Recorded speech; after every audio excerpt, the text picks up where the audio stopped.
Pagi di desa Tirtamukti selalu dimulai dengan embun dingin dan bau tanah basah dari hutan. Arga, pemuda berusia 20 tahun, bangun lebih awal dari orang lain. Rumahnya sederhana, dinding papan, atap rumbia, dan halaman kecil tempat ibunya menanam cabai dan serai. "Bangun, Ga," panggil ibunya dari dapur, suaranya lembut tapi lelah. "Sarapan dulu sebelum ke hutan." Arga duduk, merenggangkan badan. "Iya, Bu. Nanti pulangnya saya cari rotan sama kayu, biar bisa kita jual besok." Ibunya tersenyum, meski terselip kekhawatiran. "Hati-hati masuk hutan. Jangan jauh-jauh." Percakapan itu sudah seperti ritual setiap pagi. Arga tahu ibunya takut sejak ayahnya hilang di hutan bertahun-tahun lalu, meninggalkan hanya kapak tua dan misteri yang tak pernah terjawab. Di luar, beberapa tetangga sedang menimba air di sumur. Dimas, sahabat Arga sejak kecil, melambai. "Ga, jadi ke hutan hari ini?" serunya. "Jadi." "Mau ikut?" tanya Arga. Dimas menggeleng. "Ga, aku bantu bapak di sawah." Kalau dapat kayu banyak, titip buat nenekku ya, dia lagi nggak kuat masak pakai tungku." Arga tersenyum. "Tenang. Kalau rezeki ada, semua kebagian." Kehidupan Arga memang sederhana. Ia tak memimpikan kekayaan. Baginya, selama ibunya bisa makan, itu sudah cukup. Tapi desa punya kebiasaan bicara. Beberapa warga menyebut Arga terlalu pasrah, sementara sebagian justru membanggakan sikapnya yang apa adanya. Siang itu, setelah berpamitan pada ibunya, Arga memanggul kapak kayu dan keranjang rotan. Hutan Wanatirta menjulang di depan, megah dan gelap, seakan memanggilnya masuk. Matahari baru naik, tetapi bayangan pepohonan sudah panjang seperti jari-jari raksasa. Arga menghela napas pelan, menenangkan dirinya. "Hanya mencari kayu, tidak lebih," gumamnya. Tanpa sadar, hari itu akan menjadi awal dari sesuatu yang mengubah hidupnya selamanya. Suara ranting patah dan kicau burung menyambut Arga saat ia melangkah lebih dalam ke hutan Wanatirta. Cahaya matahari tersaring oleh dedaunan tinggi, menciptakan warna hijau gelap yang tenang namun mengintimidasi. Arga sudah terbiasa, tapi hari itu ada sesuatu yang berbeda. Udara terasa lebih lembab, lebih berat. Ia mulai bekerja, memotong dahan kering dan mengikatnya dengan tali rotan. Sesekali ia bersiul kecil untuk mencairkan suasana hatinya sendiri. Setelah beberapa jam, keranjangnya hampir penuh, tapi ia belum ingin pulang. Ia melihat celah antara bebatuan besar yang sepertinya menyimpan banyak kayu lapuk berkualitas. Ketika ia mendekat, terdengar suara langkah, bukan hewan kecil. Langkah berat, terukur. Arga spontan berhenti. "Halo?" panggilnya hati-hati. "Kalau ada orang, saya cuma cari kayu, bukan mau macam-macam." Tak ada jawaban. Hanya suara napas berat dari balik semak. Arga mengambil kapaknya, bukan untuk menyerang, tapi berjaga-jaga. Daun bergerak. Ia bersiap. Tapi yang muncul bukan binatang buas, melainkan seorang laki-laki tua dengan rambut acak-acakan dan pakaian lusuh penuh lumpur. Matanya merah seperti kurang tidur, namun tajam mengawasi setiap gerak Arga. "Kau bukan pemburu," gumam lelaki itu serak. Arga terpaku. "Saya cuma cari kayu, "Pak." Tidak tahu apa-apa. Lelaki itu mendekat selangkah. "Teruskan begitu. Jangan pernah berubah." Ia menunjuk ke arah dalam hutan dengan dagunya. "Di sini, bukan tempat untuk orang yang mata hatinya gelap." Arga mengernyit, bingung dan sedikit takut. "Apa maksud Bapak?" Lelaki itu tidak menjawab. Ia hanya meletakkan sesuatu di tanah, seutas gelang dari anyaman akar, lalu berbalik dan lenyap di antara pepohonan, seolah menyatu dengan hutan. Arga menatap gelang itu, ragu untuk menyentuhnya. Ia merasa seakan sedang dihadapkan pada pilihan yang tidak ia pahami. Dan tanpa sadar, itulah awal dari segala mimpi buruk yang akan datang. Arga memandangi gelang itu lama sekali sebelum akhirnya mengambil keputusan. "Cuma gelang, bukan barang berharga," gumamnya, mencoba menenangkan diri. Ia mengambilnya perlahan dan memasukkan ke dalam saku, lalu melanjutkan pekerjaan seolah tak terjadi apapun. Namun sejak gelang itu dibawa pulang, suasana desa terasa berbeda. Sore hari, ketika Arga menurunkan ikatan kayu dari pundaknya, Dimas menghampiri dengan heran. "Ga, kamu kenapa? Dari tadi murung banget." Arga menarik napas panjang. "Tadi ketemu orang tua di hutan." Aneh. Seolah dia tahu sesuatu tentang hutan itu, dan tentang orang-orang serakah. Dimas tertawa, menganggapnya lelucon. "Sudahlah, jangan terlalu dipikir. Kamu tuh gampang takut karena suka sendirian di hutan." Arga tersenyum tipis, tapi hatinya tetap gelisah. Malamnya, setelah makan, ia duduk di depan rumah sambil mengelus gelang itu dengan jari. Ukiran berbentuk sisik halus tampak samar, seolah dirangkai dengan sangat teliti. Bibinya yang lewat sempat melihat. "Arga, dari mana gelang itu?" tanyanya tak nyaman. "Dikasih orang tua di hutan," jawab Arga santai. Wajah bibinya langsung pucat. "Buang sekarang." Ibunya yang mendengar dari dalam rumah ikut keluar. "Ada apa, Mbak?" Bibi Arga menggeleng, enggan bicara lebih jauh. "Cuma, aku tidak suka bentuknya." Meski penasaran, Arga tetap menyimpan gelang itu. Pada malam pertama ia memakainya, mimpi buruk datang. Ia bermimpi berjalan di dalam hutan. Tanah bergetar, pepohonan tumbang, dan dari balik retakan tanah muncul sosok ular raksasa dengan sisik hitam berkilauan. Mata merahnya menatap Arga dengan kemarahan purba. Dalam mimpi itu, suara bergema, entah dari arah mana. Yang menjaga tidak suka harta disentuh, dan yang membawanya adalah penentu. Arga terbangun basah keringat, napas tersengal. Saat melihat ke cermin kecil di kamar, ia membeku. Bekas sisik hitam samar tercetak di kulit lengannya, tepat di tempat gelang itu melingkar. Pagi itu Arga bangun dengan kepala berat. Ia memandangi gelang di pergelangan tangan dan bekas sisik yang samar. Ia menggosok kulitnya, berharap itu hanya bayangan, tapi bekasnya tetap ada. Nafasnya memburu, entah apa yang sedang ia bawa pulang dari hutan. Saat membantu ibunya menimba air di sumur, ia mendengar dua warga desa sedang berbisik. Mereka tak sadar Arga mendengar. "Aku lihat cahaya di hutan semalam." "SHHH, jangan dibicarakan.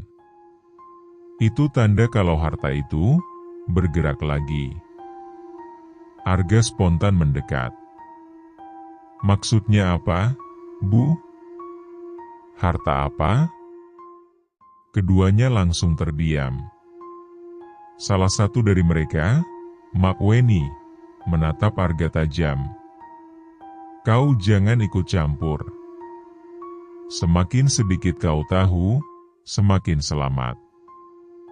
Arga terkesiap, tak menyangka akan dapat jawaban seperti itu. Sampai sore ia memikirkan kata-kata itu. Ia merasa orang-orang di desa menyembunyikan sesuatu. Malamnya, di balai desa, beberapa orang berkumpul.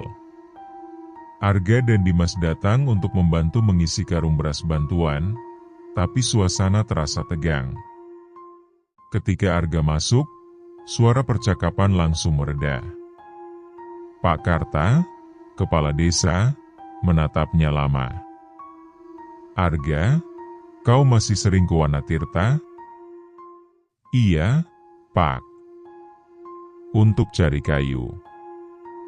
Pak Karta mencengkeram tongkatnya lebih erat. Mulai sekarang, jangan masuk terlalu dalam. Kalau hanya mencari kayu, ambil di pinggir saja. Arga menelan ludah. Kenapa, Pak? Ada apa di dalam hutan? Tak ada yang menjawab. Suasana seperti mengunci Arga dari kebenaran. Akhirnya kepala desa hanya berkata pelan namun berat. Ada hal-hal yang tidak boleh disentuh. Bukan karena kita takut, tapi karena kita menghormati. Ucapan yang terdengar seperti ancaman maupun peringatan. Sepulang dari balai desa, Arga menceritakan semuanya pada ibunya. Sang ibu menggenggam tangan Arga, gemetar. Banyak tahun lalu, ayahmu juga tanya hal yang sama. Arga membeku. Apa yang sebenarnya terjadi pada ayah? Ibunya meneteskan air mata, lalu berbisik. Ayahmu hilang setelah menemukan sesuatu yang tidak seharusnya ditemukan. Untuk pertama kalinya dalam hidupnya, Arga merasa kebenaran sedang menunggu di dalam hutan, memanggilnya dengan suara yang tidak bisa ia tolak. Sejak percakapan itu, tidur menjadi musuh bagi Arga.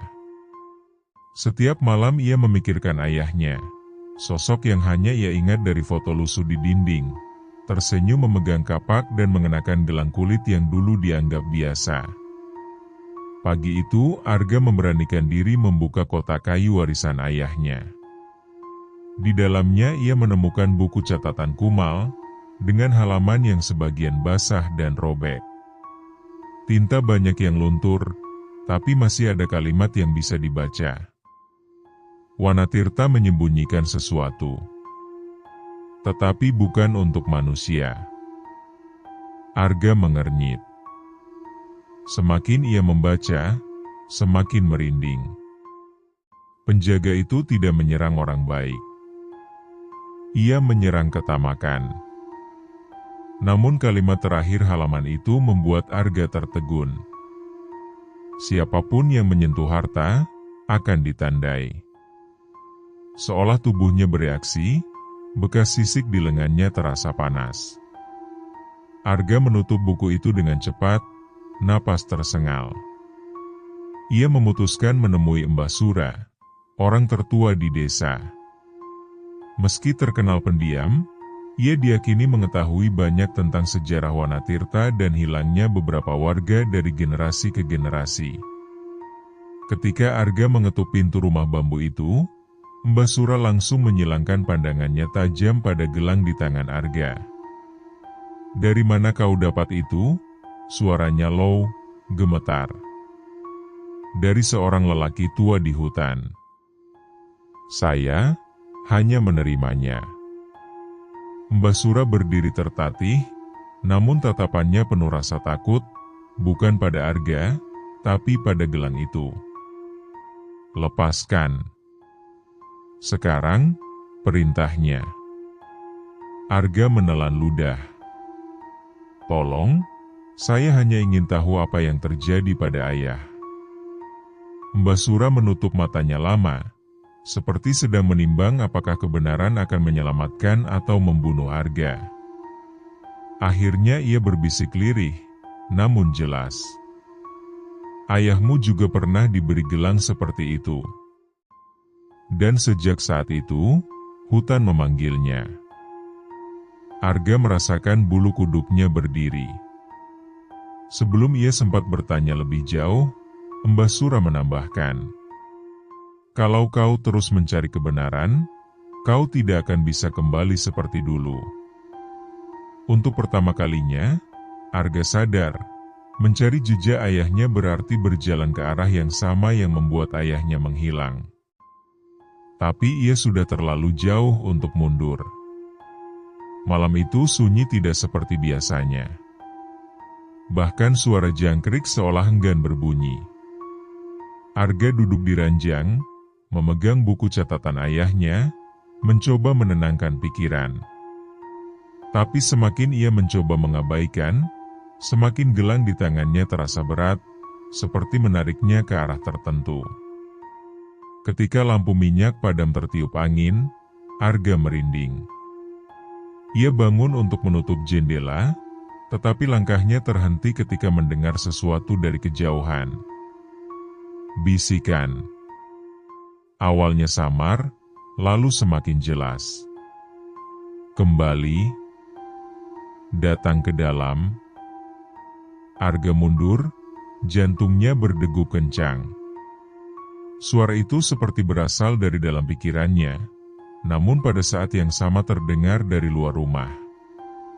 Ia menutup telinganya, tapi tetap mendengar. Ibunya terbangun karena suara langkah Arga. "Kamu kenapa?" Badanmu gemetar. "Bu, hutan memanggil aku." Kata-kata itu keluar begitu saja, seakan bukan dari mulutnya. Ibunya memeluknya erat, seperti memeluk anak kecil. "Jangan dengarkan. Suara itu akan berhenti kalau kamu tidak mengikutinya." Namun justru semakin ia mencoba melawan, semakin keras suara itu memanggil. Bayangan pepohonan muncul di benaknya, seolah ia melihat jalur yang harus dilalui, jalur yang ia sendiri tidak pernah datangi sebelumnya. Arga akhirnya ketiduran dalam pelukan ibunya, namun hanya untuk masuk ke dalam mimpi buruk lagi. Ia berdiri di sebuah lapangan tanah retak, di tengah hutan. Ular raksasa itu mengelilinginya dengan suara gesekan akar menghentak. Penjaga tidak meminta korban. Manusia yang memanggil bahaya dengan keserakahan. Arga mencoba mundur, tapi tanah di belakangnya runtuh ke jurang gelap. "Kau membawa tanda, kau akan menjadi saksi." Tiba-tiba ular itu menerjang. Arga terbangun dengan teriakan, dan gelang di tangannya bersinar redup seperti bara. Ibunya memeluknya lagi. "Kamu harus berhenti. Jangan ke hutan lagi." Tapi di hati Arga, ia tahu satu hal, semakin ia menghindar, semakin kuat panggilan itu. Dan suatu saat, ia harus menjawabnya. Firasat buruk sudah terasa sejak pagi. Udara lebih panas, burung-burung enggan terbang rendah, dan anjing-anjing desa menggonggong tanpa arah. Arga belum pulih benar dari mimpi semalam ketika suara deru mesin mobil terdengar memasuki desa, sesuatu yang jarang terjadi.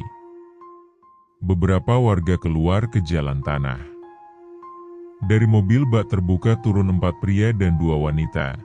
Semuanya berpakaian lengkap untuk ekspedisi, sepatu boot, ransel besar, dan alat pendeteksi logam di punggung. Pak Karta menghampiri mereka dengan nada formal. "Ada keperluan apa ke desa kami?" Laki-laki dengan rambut disisir rapi maju selangkah. Senyum tipisnya terlihat sopan, tapi caranya menilai sekitar seperti sedang mengukur keuntungan. "Kami ini, peneliti sejarah," katanya. kami mendapat informasi ada peninggalan kuno di dalam hutan Wanatirta. Kami ingin melakukan penelitian. Beberapa warga saling berpandangan, jelas tidak percaya. Pak Karta mencoba tegas. Wanatirta wilayah sakral. Tidak sembarang orang boleh masuk. Pria itu tertawa kecil, lalu membuka koper kecil, memperlihatkan segepok uang. Kami menghormati tradisi. Dan kami tidak ingin merepotkan warga. Anggap saja bentuk kerjasama. Sebagian warga mulai gelisah. Ada yang langsung memalingkan muka, ada yang menarik anak mereka menjauh. Arga yang menyaksikan dari kejauhan merasa jantungnya mencelos, matanya menangkap satu hal, gelang dari akar tua tergantung di leher salah satu wanita, persis seperti gelang ayahnya. Arga tanpa sadar maju dan bertanya, "Kalian dari mana dapat gelang itu?" Wanita itu tersenyum dingin. "Souvenir dari ekspedisi kami sebelumnya. Konon ada hubungannya dengan harta kuno." Jantung Arga berdegup makin cepat. Ia merasa napasnya hilang. "Jangan masuk ke hutan itu," katanya tegas. Pria pemimpin kelompok itu menatapnya datar. "Kau terlihat tahu banyak untuk orang yang tidak ingin ikut campur." Arga tak membalas. Tapi gelang di tangannya terasa panas, seolah bereaksi terhadap kedatangan mereka. Pada malam itu, obrolan warga pecah di tiap sudut desa. Ada yang ingin mengusir para pendatang, ada yang tergoda uang, dan ada pula yang diam, takut, tapi pasrah. Namun satu hal pasti. Kedatangan mereka mengubah keseimbangan yang sudah lama dijaga. Dan hutan, seolah menunggu mereka melangkah masuk. Sejak kedatangan para pemburu, suasana desa Tirtamukti berubah drastis. Balai desa yang biasanya hanya digunakan untuk rapat tani kini dipenuhi suara tinggi dan emosi yang meledak. "Kita butuh uang. Anak-anak butuh sekolah," teriak salah satu warga, Pak Benu, sambil menunjuk koper uang yang sudah disodorkan para pemburu. "Dengan uang itu, kita bisa bangun jalan, beli pupuk, benerin irigasi, tambah yang lain." Tapi sebagian warga berdiri di sisi berbeda. Mak Weni menghentak tongkatnya ke lantai. "Ini bukan tentang uang. Kita sudah lihat apa yang terjadi dulu. Kamu mau mengulang tragedi itu?" Warga langsung hening. Semua tahu apa maksudnya, hilangnya beberapa orang dari desa 20 tahun lalu, termasuk ayah Arga. Pak Karta mencoba menengahi, wajahnya terlihat letih. "Kalau kita izinkan mereka masuk, sama saja kita membuka pintu bencana. Kalau kita larang, mereka bisa memaksa. Apa kita mau bertengkar dengan orang kota? Mereka bisa lapor polisi," bantah Pak Benu. Perdebatan semakin panas, hampir jadi adu fisik. Arga berdiri di pojok ruangan, tidak ikut suara siapapun. Ia memperhatikan ekspresi para pemburu yang duduk di belakang. Mereka tersenyum, melihat warga saling bertengkar karena uang. Arga menggenggam gelangnya, napas berat. Sifat manusia, itulah yang mereka incar, gumamnya. Malam harinya, beberapa warga diam-diam berkunjung ke rumah para pemburu, menawarkan jasa sebagai pemandu, jika mendapat bagian. Iri dan kecurigaan mulai mengisi setiap rumah. Dimas menghampiri Arga di beranda dengan wajah bingung. "Ga, kalau mereka berhasil menemukan harta itu dan semua jadi kaya, apa itu salah?" Arga menatap sahabatnya dalam-dalam. "Yang salah bukan harta. Yang salah, ketika kita rela menghancurkan satu sama lain demi mendapatkannya. Dimas menunduk, tapi keheningan di antara mereka terasa berat, seolah sesuatu mulai berubah di dalam diri orang-orang desa. Pagi berikutnya, kepala desa mengumpulkan warga, tapi keputusannya dibuat tanpa suara bulat. Para pemburu diizinkan masuk ke Wanatirta. Asalkan warga tidak ikut campur. Banyak yang lega.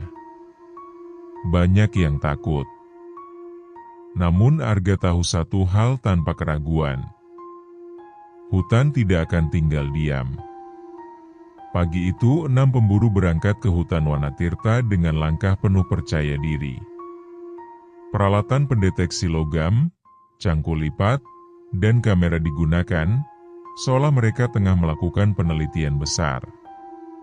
Warga desa hanya menonton dari kejauhan, sebagian merasa bersalah, sebagian merasa puas. Arga berdiri di jalur masuk hutan, menatap mereka menghilang di balik pepohonan. Gelang di tangannya bergetar pelan, seperti memberi peringatan. Ia mengepalkan tangan. Jika ada cara mencegah bencana, aku harus menemukannya. Beberapa jam kemudian, kabar dari dalam hutan mulai terdengar. Para pemburu sesekali mengirim pesan suara melalui radio ke desa, terdengar riang dan bersemangat. Sinyal alat deteksi semakin kuat. Ada struktur batu di bawah tanah. Kita mungkin menemukannya. Warga yang mendengarnya mulai sibuk berhayal, membangun rumah baru, membeli motor, mengganti ponsel, mengirim anak ke kota. Desa yang dulu sederhana kini dipenuhi mimpi-mimpi besar yang tiba-tiba muncul. Menjelang sore, Arga tidak tahan lagi. Ia membawa kapak dan menyusul, meski bukan untuk membantu, tapi untuk mengawasi. Di dalam hutan, ia menemukan jejak para pemburu, pita penanda merah di pohon, bekas tanah tergali, sampai bungkus makanan ringan yang dibuang sembarangan. Arga menghela napas. Hutan ini sedang disakiti, lagi. Semakin ia berjalan, semakin kuat gema bisikan di kepalanya. Jangan biarkan. Sebelum terlambat. Ketika ia mencapai tebing kecil yang mengarah ke dataran rendah hutan, ia melihat mereka dari kejauhan. Para pemburu sedang berkumpul di area tanah cekung, menggali dengan semangat liar. Beberapa tertawa keras, beberapa saling mendorong, berebut posisi terbaik. Tiba-tiba, alat deteksi logam berbunyi keras. Bunyi beep-beep-beep itu membuat seluruh kelompok terdiam, lalu saling menatap penuh kemenangan. Di sini, teriak salah satu wanita. Ini dia, kita dapat. Arga membeku, napas tersendat. Tanah yang mereka gali adalah tempat yang sama dari mimpinya. Dan dari jauh, ia merasakan tanah bergetar pelan, seperti sesuatu sedang bangun dari tidur panjangnya. Sorak-sorai para pemburu pecah ketika mata cangkul mereka menghantam benda keras.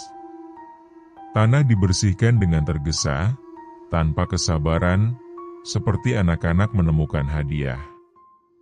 Arga hanya bisa menyaksikan dari balik pepohonan, tubuhnya gemetar bukan karena dingin, tapi firasat gelap yang semakin kuat. Salah satu pria membuka kotak kayu kecil yang mereka temukan. Lapisan lumpur menempel pada permukaan, tapi ketika berhasil dibuka, kilau emas memantul ke udara. Koin-koin bulat, perhiasan kuno, dan ukiran menyerupai sisik ular terpampang jelas. Kita kaya, teriak mereka penuh kegirangan. Namun dalam sekejap, suasana berubah. Angin berhenti bertiup, hutan jatuh dalam keheningan aneh, keheningan yang tak wajar. Bahkan daun yang seharusnya jatuh, melayang perlahan seperti terjebak di udara. Salah satu pemburu, pria berotot besar, tertawa sambil mengambil segenggam koin dan memasukkannya ke dalam sakunya. Terserah ritual atau legenda, harta tetap harta. Tiba-tiba tanah di bawahnya bergetar keras. Ia terjatuh, tapi masih sempat tertawa. Gempa kecil, tanda kita menggali tempat yang benar. Tidak ada yang menyadari retakan hitam mulai menjalar di tanah, melingkar seperti pola sisik. Arga menahan napas. Ia ingin berteriak memperingatkan, tapi suaranya tak keluar. Ketika seorang wanita mengangkat gelang emas dari dalam peti, gelang dengan ukiran identik seperti milik Arga, hutan mengeluarkan suara mengerang dari dalam tanah. Suara rendah, berat, seperti makhluk raksasa melawan tidur panjangnya. "Guys, lihat ini," gumam wanita lain, suaranya bergetar. Dari balik retakan tanah, cairan hitam menyeruak, melingkar seperti akar hidup. Para pemburu mundur, beberapa tergelincir. Pria berotot mencoba mengeluarkan koin dari sakunya. Tapi koin itu menempel kuat seperti menempel ke kulitnya, membakar tangannya. Jeritannya menggema di seluruh hutan. "Matikan! Matikan! Lepas!" Namun terlambat. Retakan semakin terbuka, dan sesuatu yang sangat besar sedang naik ke permukaan. Arga hanya bisa berbisik ketakutan. Penjaganya terbangun. Pohon-pohon mulai bergetar. Dan dari perut bumi, sepasang mata merah menyala muncul, menatap penuh kebencian pada mereka yang telah menyentuh apa yang bukan haknya. Para pemburu tidak langsung mundur. Meski tanah berguncang dan air hitam merembes dari retakan, mereka tetap berusaha menyelamatkan harta. Uang telah menutup rasa takut mereka. Tetapi ketika mata merah raksasa itu muncul sepenuhnya, reaksi mereka berubah menjadi kepanikan murni. "Lari! Lari!" jerit salah satu wanita. Mereka berhamburan ke arah kemah sementara yang dipasang di tepi hutan. Arga, yang sejak tadi mengamati dari balik pepohonan, ikut kabur, bukan karena ingin menyelamatkan mereka, tapi karena ia tahu apapun yang bangkit tidak dapat dihentikan oleh manusia. Menjelang malam, hujan turun deras. Para pemburu berkumpul di tenda besar, menutup pintu rapat-rapat. Mereka gemetaran, pakaian basah lumpur. Namun bukannya saling menenangkan, mereka saling menyalahkan. "Ini salah kalian. Kenapa ambil koinnya duluan? Kamu juga menggali petinya. Aku cuma ikut. Kamu yang memaksa kita kembali dan menggali lebih dalam." Pemimpin kelompok itu menghentak meja lipat. "Dengar. Apapun itu, kita hanya perlu tenang sampai pagi. Besok kita cari jalan keluar. Kita bisa lapor polisi, atau minta bantuan." Kalimatnya terputus oleh suara gesekan besar di luar tenda, seperti tubuh raksasa menyentuh pepohonan, menyeret akar dan batu. Semua terdiam. "Kamu tutup pagar listriknya?" bisik salah satu pria. Sudah aku nyalakan." Tiba-tiba lampu sorot di luar tenda berkedip, menerangi kabut hujan. Sesuatu yang sangat besar bergerak di antara pepohonan. Tubuh panjang, sisik hitam mengkilap, membungkus batang pohon seperti belitan. Ketika suara itu semakin dekat, tanah di bawah tenda bergetar. Salah satu pemburu berteriak histeris dan berlari keluar meski larangan keras dari yang lain. "Jangan, terlambat." Begitu ia keluar dari tenda, kilat menyambar langit, dan bayangan ular raksasa tampak jelas.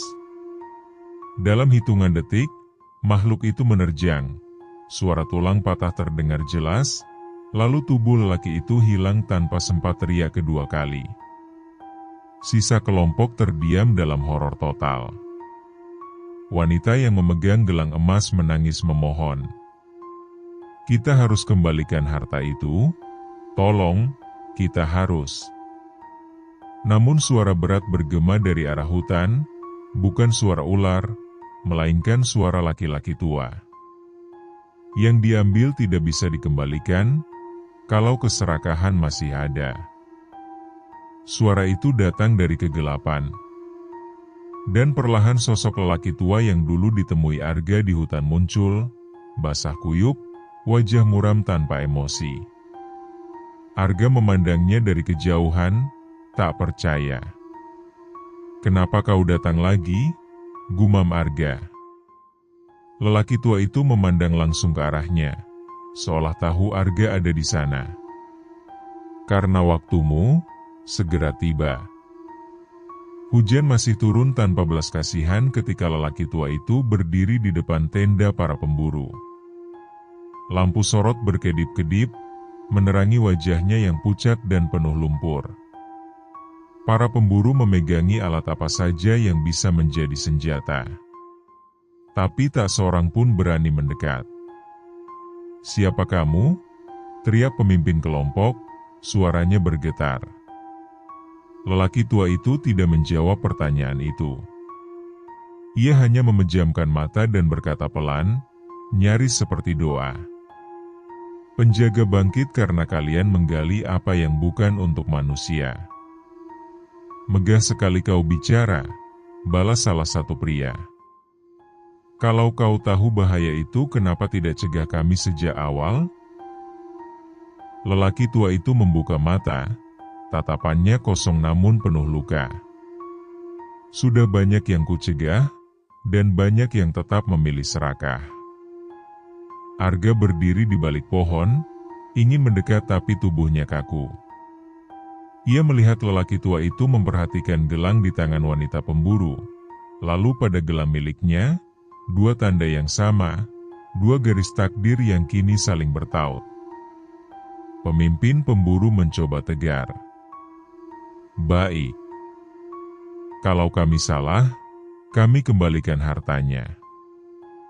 "Selesai?" Lelaki tua itu tersenyum getir. "Yang diambil dari bumi bisa dikembalikan. Tapi keserakahan yang sudah masuk ke hati manusia, tidak pernah kembali." Seorang wanita menangis terseduh-seduh. "Tolong, kami tidak mau mati di sini." Lelaki tua itu menatap ke arah pepohonan, lalu berbisik. "Penjaga tidak menuntut kematian. Manusialah yang memanggilnya dengan pilihan." Arga memberanikan diri keluar dari persembunyian. "Kalau begitu, bagaimana menghentikannya?"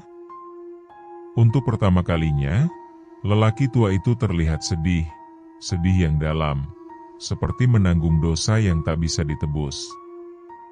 Penjaga tidak berhenti. Ia hanya memilih. Arga menelan ludah. "Memilih apa?" Lelaki tua itu menatap lurus ke arahnya. Tatapan itu menusuk. Mengunci.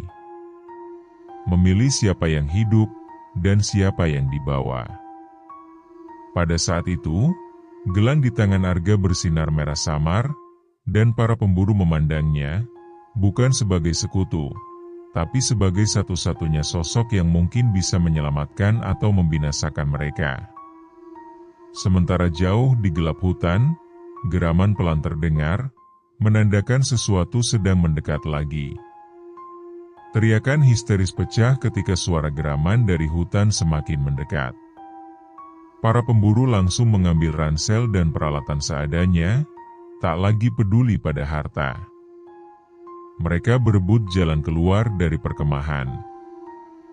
Histeria menguasai mereka. "Aku gak mau mati di sini," jerit salah satu pria sambil berlari tanpa arah. Pemimpin ekspedisi berteriak memerintah, tetapi tak ada yang mendengarkan. Struktur tim yang tadinya rapi hancur tanpa sisa. Arga mencoba berpikir cepat. Ikuti jalur ke utara. Itu paling aman. Tapi seorang pemburu wanita mendorongnya. Diam. Kamu pasti tahu jalan keluar karena kamu ingin kita terjebak di sini. Belum sempat Arga membalas, tanah kembali berguncang, kali ini lebih kuat. Pohon tumbang menghantam tanah hanya beberapa meter dari mereka. Para pemburu menjerit dan semakin panik. Lelaki tua itu mengangkat tongkat kayu, suaranya berat namun tegas.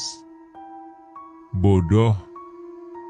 Semakin kalian panik, semakin penjaga mendekat. Dia peka pada rasa takut. Namun tidak ada yang bisa menenangkan mereka. Rasa takut manusia sekarang setara dengan umpan.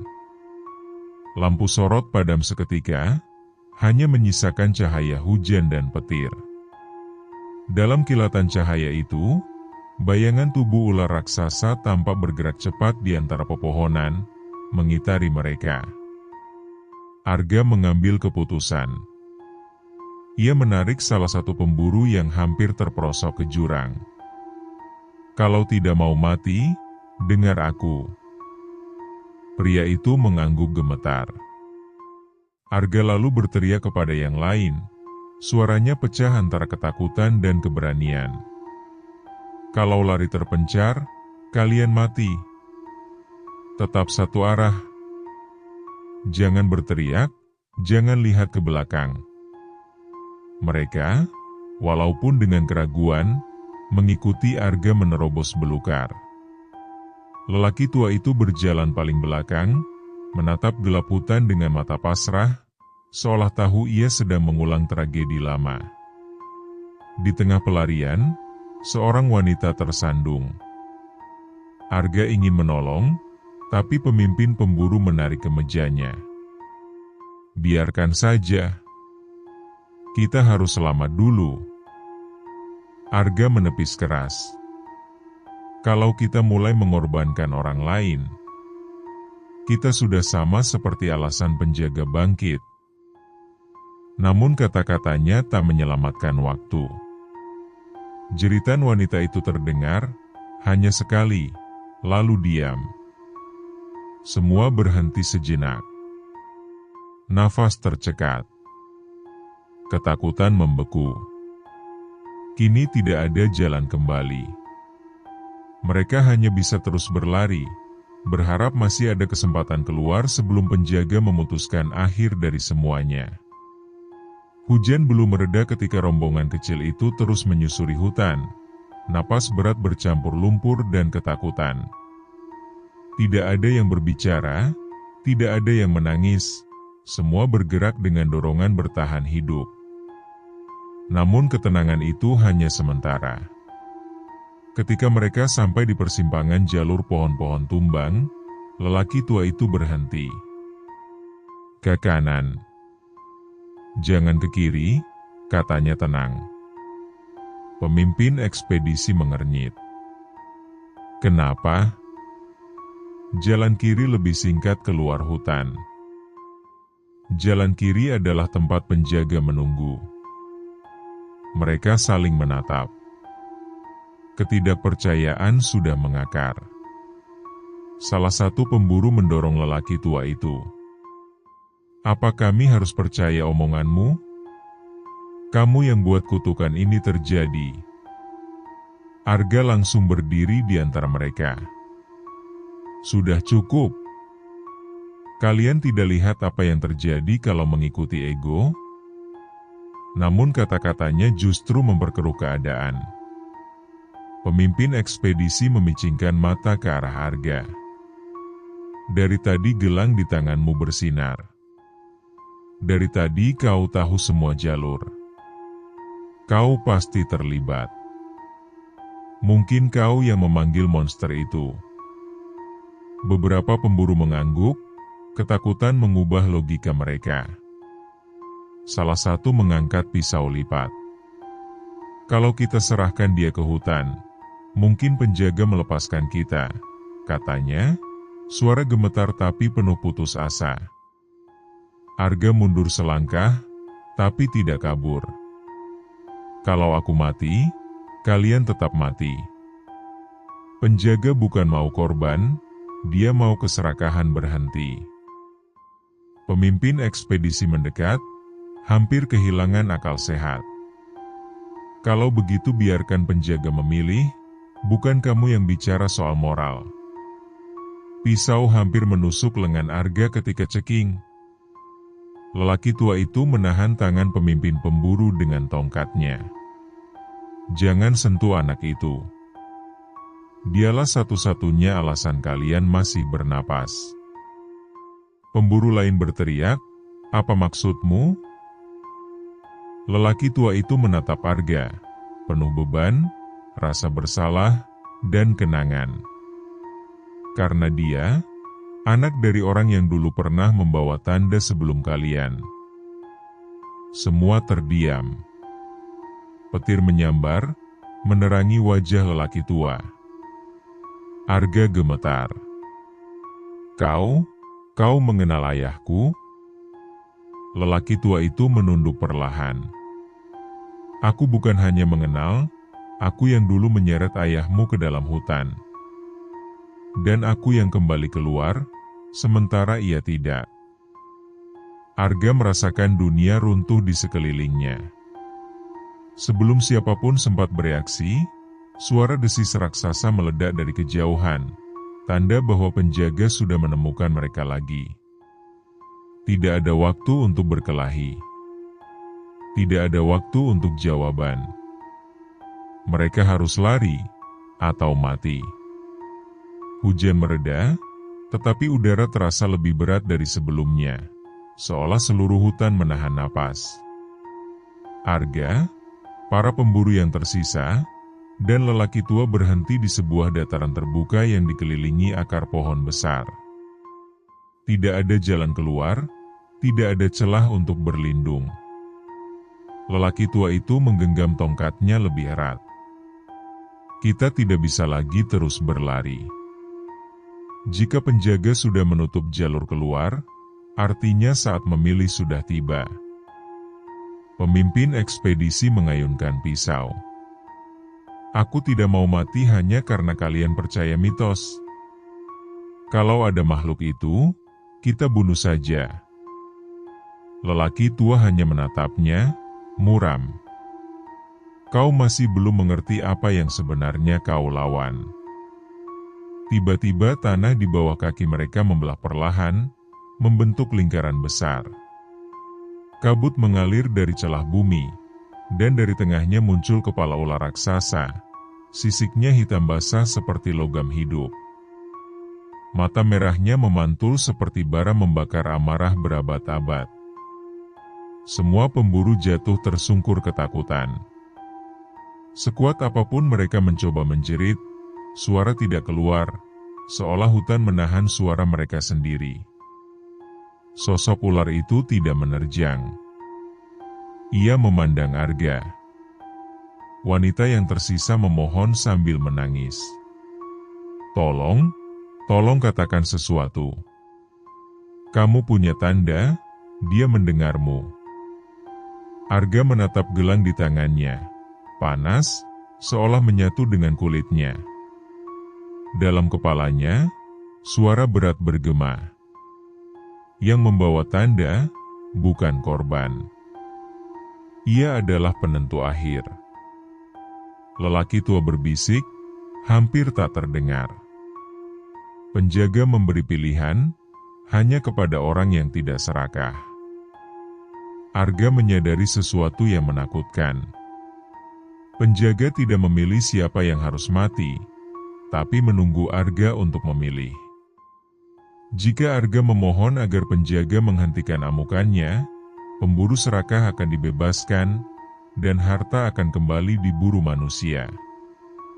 Jika Arga membiarkan penjaga menghabisi mereka, keseimbangan akan kembali, tetapi ia akan menjadi bagian dari siklus gelap Wanatirta. Pemimpin pemburu meraih bahu Arga dengan panik. "Tolong selamatkan kami. Kami akan bayar apapun." "Kamu tidak mengerti, aku punya keluarga." Lelaki tua memandang Arga dengan mata sayu dan pasrah. Anak ini tahu bahwa kadang hidup hanya bisa bertahan jika manusia berhenti mengambil apa yang bukan haknya. Ular raksasa itu mengangkat kepala lebih tinggi, menunggu. Dan Arga akhirnya sadar. Pilihan yang ia buat akan menentukan bukan hanya hidup mereka, tetapi masa depan desa, hutan, dan dirinya sendiri. Ia mengangkat wajah, menatap penjaga langsung, dan mengucapkan keputusan. Tetapi kita belum mendengar apa yang ia pilih. Semua mata tertuju pada Arga, para pemburu, lelaki tua, bahkan hutan yang sunyi seolah menanti satu kalimat keluar dari mulutnya. Ular raksasa itu mendekat perlahan, tubuhnya melingkar seperti pusaran hitam, namun tidak menyerang. Ia hanya menunggu. Arga menatap satu persatu orang di depannya. Para pemburu, ketakutan, ego runtuh, hanya tersisa keinginan untuk hidup. Lelaki tua, pasrah, seolah tak lagi ingin selamat, hanya ingin siklus berakhir. Dan dirinya sendiri, pemuda sederhana yang tidak pernah meminta semua ini. Pemimpin pemburu berlutut, air mata bercampur lumpur. "Tolong, kalau kamu selamatkan kami akan berubah. Kami akan kembalikan semuanya, kami bersumpah." Arga menggeleng, suaranya pecah. "Kalau kalian berubah karena takut, itu bukan perubahan. Itu hanya menunggu kesempatan serakah lagi." Wanita lain menangis semakin keras. "Jadi, kamu biarkan kami mati?" Arga menatap ular itu lagi. Dalam pikirannya suara bergema. Yang memilih bukan yang paling kuat, tetapi yang paling bersih hatinya.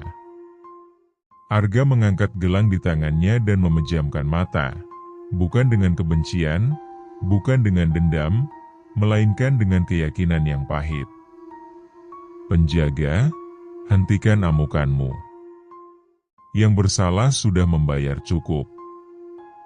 Tapi jangan biarkan keserakahan kembali." Tanah bergetar pelan. Para pemburu saling berpegangan, berharap diselamatkan. Arga melanjutkan, kali ini dengan suara lebih kuat. "Ambil apapun yang perlu kau ambil, agar manusia belajar bukan dari kematian, tapi dari kehilangan." Ular itu berhenti mendesis, lalu mengalihkan pandangan dari Arga ke para pemburu. Mereka berteriak, memohon, merangkak mundur, namun terlambat. Dalam satu gerakan besar, tanah di bawah mereka ambruk, membuka celah hitam. Tubuh mereka jatuh diterkam gelap, bukan dimakan, bukan dicabik, tapi hilang seolah ditarik ke bawah bumi. Hanya pemimpin pemburu yang masih tersisa di tepi celah, memegang batu, berteriak, "Aku mohon, aku punya keluarga." Arga menatapnya lama, dan mengulurkan tangan. Pemimpin pemburu menyambut, namun sebelum Arga menariknya, ular raksasa menatap Arga. Penentu akhir. Arga mengerti. Jika ia menyelamatkan satu orang yang masih mementingkan dirinya sendiri, siklus akan terulang. Ia melepaskan genggaman itu. Pemimpin pemburu jatuh, dan celah menutup, hutan kembali diam. Ular raksasa mendekat ke Arga.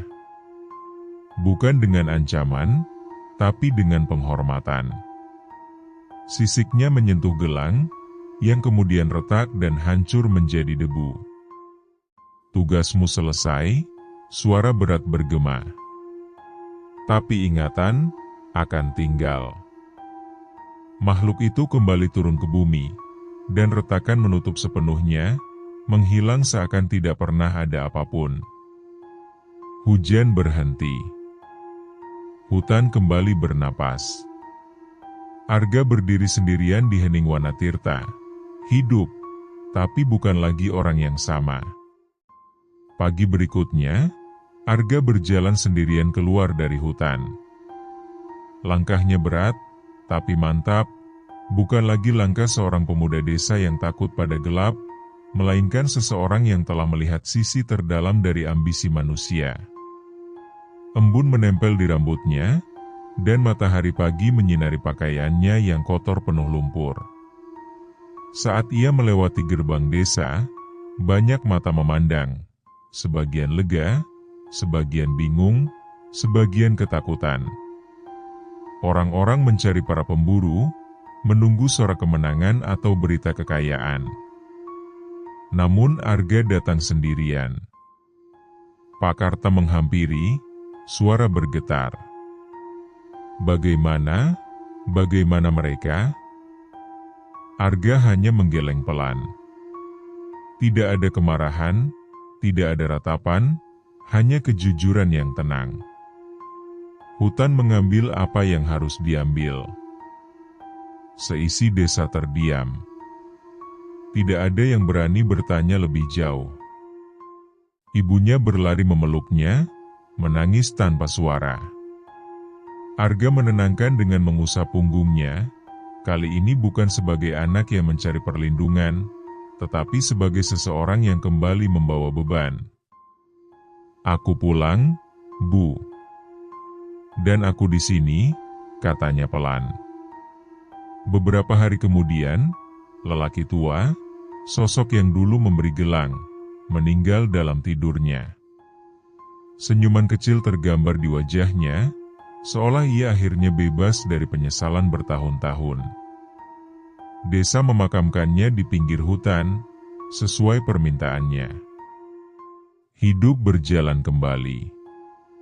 Warga berhenti memperbincangkan harta, berhenti bermimpi menjadi kaya secara instan. Orang-orang mulai menghargai hasil panen, kerja keras, dan keberuntungan kecil yang dulu diremehkan. Desa menjadi tenang, dan ada rasa lega yang halus namun nyata. Suatu malam, Arga duduk sendirian di depan rumah. Angin membawa suara dedaunan. Untuk pertama kalinya setelah kejadian itu, ia tidak lagi mendengar bisikan dari hutan. Namun ia tahu satu hal. Hutan tidak akan pernah sepenuhnya diam. Penjaga tidak pernah hilang, hanya menunggu manusia mengulangi kesalahan lamanya. Arga menatap pepohonan Wanatirta dengan tenang. Bukan takut, bukan marah, tapi mengerti. Kalau suatu hari seseorang kembali mencari harta itu, gumamnya, aku akan jadi orang pertama yang menghentikannya. Karena kini, ia bukan hanya penyintas. Ia adalah saksi dan penjaga manusia dari dirinya sendiri. Dan legenda Wanatirta tak lagi hanya cerita. Ia menjadi peringatan.